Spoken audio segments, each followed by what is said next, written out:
ফেসবুকের টাকা উঠাতে যাচ্ছি। এখন এটা শুনে আবার অনেকে ভাবতে পারেন না জানি কত টাকা। ওরে ভাই না, মানে এই পেজ থেকে যে টাকা পাই তা দিয়ে পেমেন্ট উঠানো যায় না। আরেকটা পেজ আছে, দুই পেজ মিলে পেমেন্টটা পাওয়া যায় আর কি। আর আগে যে পরিমাণে টাকা দিত ফেসবুকে, আর এখন তার 4 ভাগের 1 ভাগও দেয় না।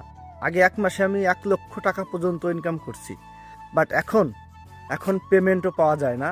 2 মাস মিলে একবার পেমেন্ট পাওয়া যায়, ঠিক আছে। তো চাচ্ছে আমাদের বাজারে আবার এই বুথ নাই, এটিএম বুথ, যেতে হবে কাশিয়ানি। তো আমাদের এখান থেকে কাশিয়ানি আসছে একটু দূর, সেখানে যাচ্ছি টাকাটা উঠাতে। তো দেখতে থাকো। নিত্যদিনের পথ, আমাদের কাঠের পোল, এটা দেখতে দেখতে আপনারা অভ্যস্ত। আর আমাদের প্রতিদিন এটাই পার হতে হয়। যতবারই রাস্তায় যাব ততবারই এটা পার হতে হবে।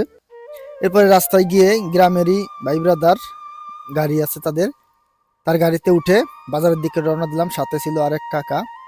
আর আমাদের গ্রামের পথ অনেকবার দেখাইছি, অনেকবার দেখেছেন, আবার দেখেন। কি করার ভাই, এইখান দিয়েই যেতে হবে, কিচ্ছু করার নাই।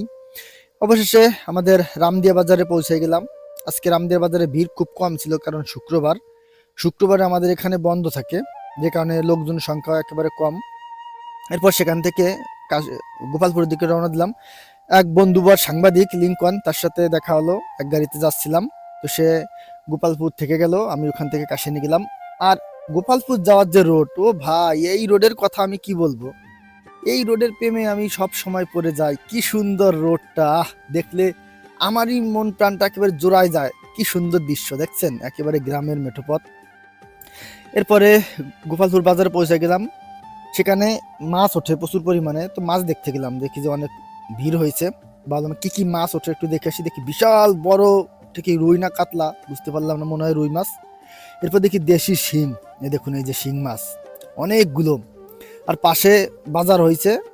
বাজার বলতে এখানে স্থানীয় যারা, তারা কিন্তু কিছু না কিছু নিয়ে এসে এখানে বসেছে। একেবারে টাটকা টাটকা শাক সবজি, আপনি চাইলে এখান থেকে টাটকা শাক সবজি ফল ফলাদি কিনতে পারবেন, ঠিক আছে।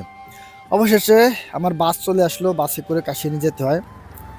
তো কিছু সময় দাঁড়িয়ে থাকার পরে বাস আসলো। এরপরে বাসে উঠলাম। আর বাসের ভিতর বসে ভাই আমি একটু লজ্জা লজ্জা পাই ব্লগ করতে, এখনো ভিডিও করতে। কি আর করা, তারপর একটু লজ্জা ফেলে আইয়া একটু ভিডিও করি আপনাদের জন্য, ঠিক আছে। আর এই পথ দিয়ে যে যাচ্ছি কাশিয়ানীর দিকে, তো অবশেষে কাশিয়ানী পৌঁছে গেলাম।